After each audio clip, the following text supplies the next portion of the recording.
Olá a todas e todas. Então, nesse segundo vídeo referente à teoria geral dos recursos, nós vamos tratar do fundamento, né, dos recursos. O primeiro aspecto em relação ao fundamento dos recursos diz respeito à própria não saciedade do humano em relação ao primeiro não. Então, há um fundamento psicológico que é dar uma espécie de segunda opinião, né? Imaginemos quando alguém vai no médico e o médico atesta a existência de uma doença grave. Naturalmente, nós vamos, talvez nem todos, mas talvez grande parte de nós, vá procurar uma segunda opinião. Essa segunda opinião, ela trata da nossa inconformidade com decisões que afetem as nossas expectativas. Portanto, então há um primeiro registro, né, dos recursos como saciedade à inconformidade humana. Então é um aspecto importante, uma fundamentação antropológica para a existência dos recursos no processo. Um segundo item importante, um segundo fundamento importante dos recursos é aquele de natureza política em que eu referia no vídeo passado. Aqui a noção de controle político tem muito sentido e muito a ver justo com o controle que é feito pelos tribunais superiores sobre a correta aplicação da lei e da Constituição e que cai em cascata dos tribunais superiores aos tribunais inferiores e destes aos juízes de primeiro grau. Então, examinar o nível de fundamentação e como têm sido dadas certas interpretações a determinados casos, né? O simples fato do Superior Tribunal de Justiça funcionar como um organismo de unificação de jurisprudência, né? Então, objeto de divergências jurisprudenciais, né? E eu posso levar a cabo aquele meu acórdão, um paradigma para confrontar com outras decisões de outros tribunais, faz com que o STJ tenha por função tentar desbastar essas interpretações, talvez sui generis, mas muito diversas, que têm sido dadas nesse extenso país como o Brasil. O terceiro aspecto, e que é talvez não o mais importante, mas o mais imediatamente vinculado com a nossa aula, é o jurídico, né? O fundamento jurídico está amplamente conectado ao reexame da decisão. Então, se é possível dar um fundamento jurídico ao recurso, ele significa o direito que a parte tem de reexame sobre a sua decisão, que recaiu sobre si, melhor dizendo, né? E entra aqui, talvez, um aspecto que é suficientemente debatido na doutrina brasileira, mas que, por seu turno, também envolve algumas compreensões que não têm bom ajuste, seja a Constituição, seja, mais do que isso, fundamentalmente, a Convenção Interamericana de Direitos Humanos, que é o direito ao duplo grau de jurisdição. Direito ao duplo grau de jurisdição, como alguns professores ou alguns pensadores têm sustentado, não é simplesmente a possibilidade de ter o seu caso examinado por um colegiado. Ora, isso não significa, em hipótese alguma, duplo grau de jurisdição. Nós podemos, inclusive, discutir se existem excepcionalizações ao duplo grau de jurisdição. Agora, dizer que o colegiado equipara-se ao duplo grau de jurisdição numa decisão única é tergiversar, defraudar o sentido e a semântica da própria Constituição. Isso é obra de invencionismos. Pois bem, o direito ao duplo grau de jurisdição, dito ao reexame da decisão, ele vem sustentado no artigo 8.2, a linha H, da Convenção Interamericana de Direitos Humanos, né? E aqui é interessante nós apontarmos, sinalizarmos para as decisões concernentes aos próprios julgados da Corte Interamericana. O primeiro deles é um caso muito interessante, é um caso de 2012, que se chama Mohamed versus Argentina, Aqui, então, nós temos uma condenação da Argentina pela Corte Interamericana de Direitos Humanos, de modo que considerou que a Argentina, no seu ordenamento interno, não atendia os parâmetros da própria convenção. Nesse caso, e eu reputo que é um dos casos mais importantes e é um dos casos que mais suscita no Brasil uma adequação, né? O Brasil é um dos países que mais deixa a desejar, tendo como estándar decisório esta decisão. O caso Mohamed versus Argentina trata de um caso no qual o sujeito foi absolvido em primeiro grau, o Ministério Público, né, a Fiscalia, recorre, e o Tribunal de Segundo Grau provê a apelação do Ministério Público e condena o sujeito. E agora, essa parte não tem mais o direito de recorrer em relação às matérias fáticas. É exatamente o caso brasileiro.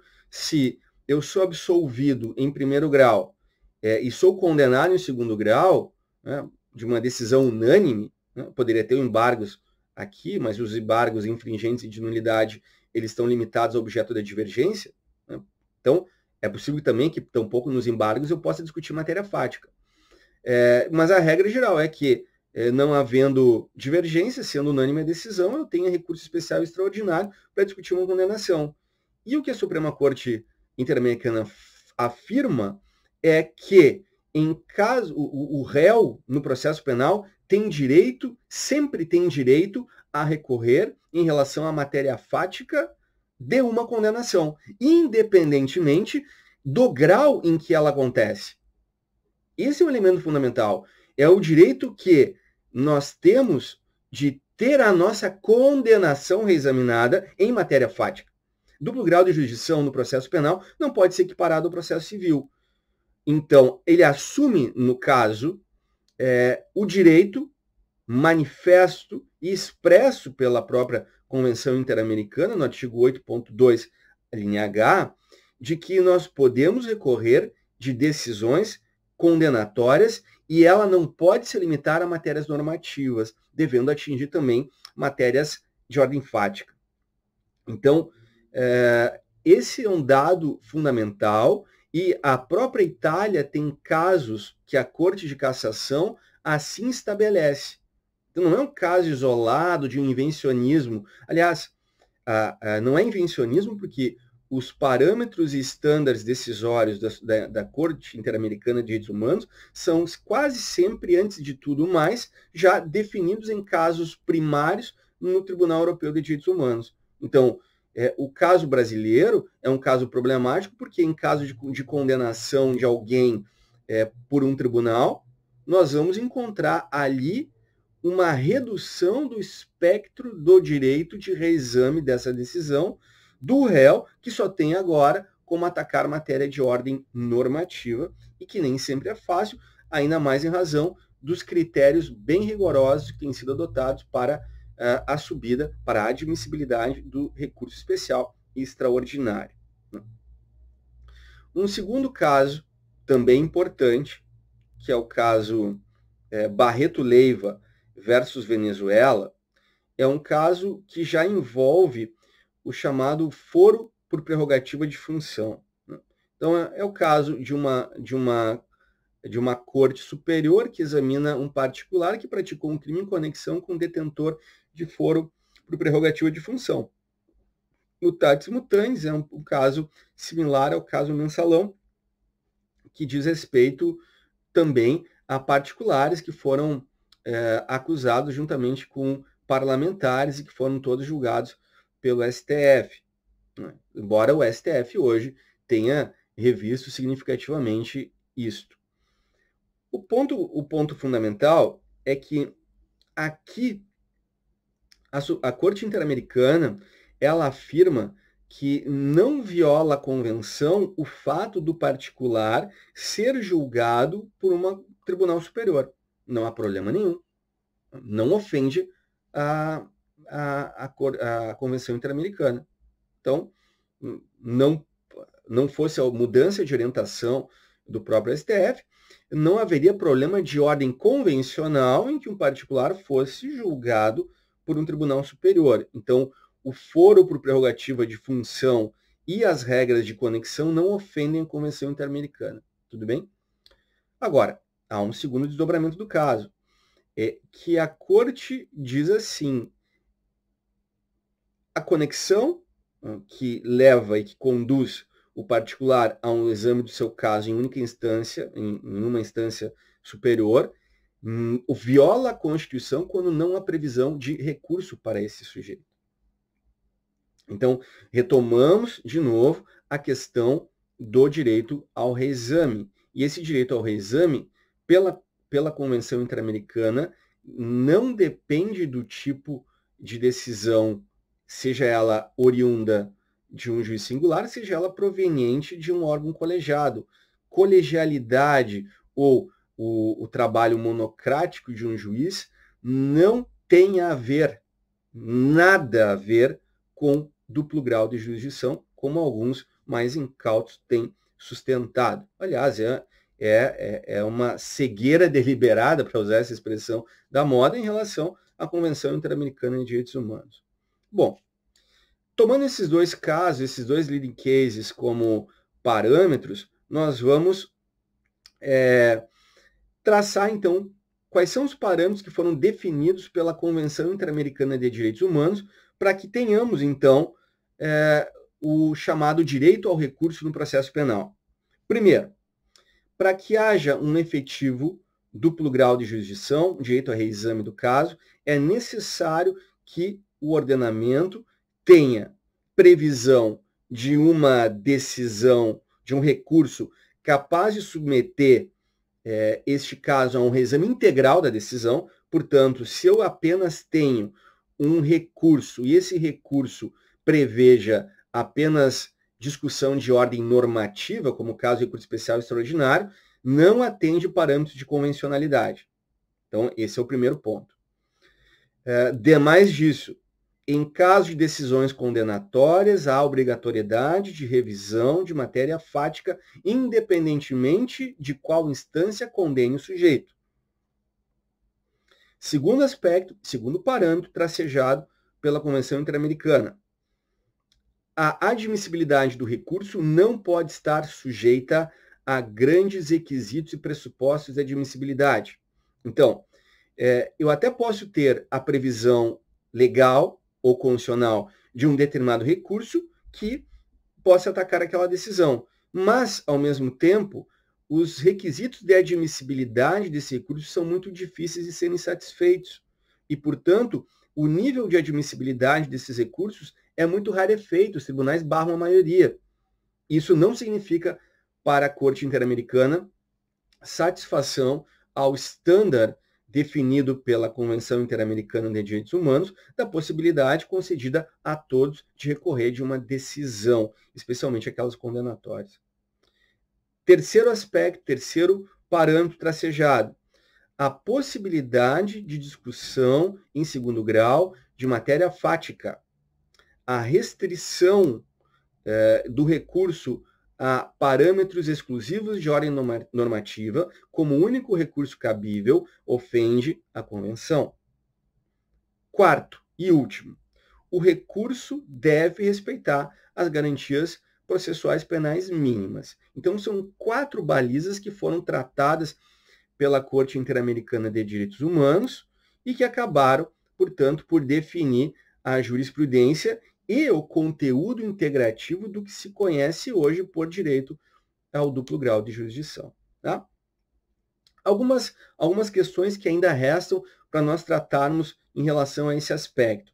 Primeiro, desde o recurso do julgamento do recurso especial 466.343 de São Paulo, o STF reconheceu que os tratados internacionais que versam sobre direitos humanos têm status supralegal. Então, nós já estamos também, se não se quiser falar efetivamente ou diretamente de controle de convencionalidade, nós também temos ofensa à legislação supralegal interna quando se viola a Convenção Interamericana de Direitos Humanos.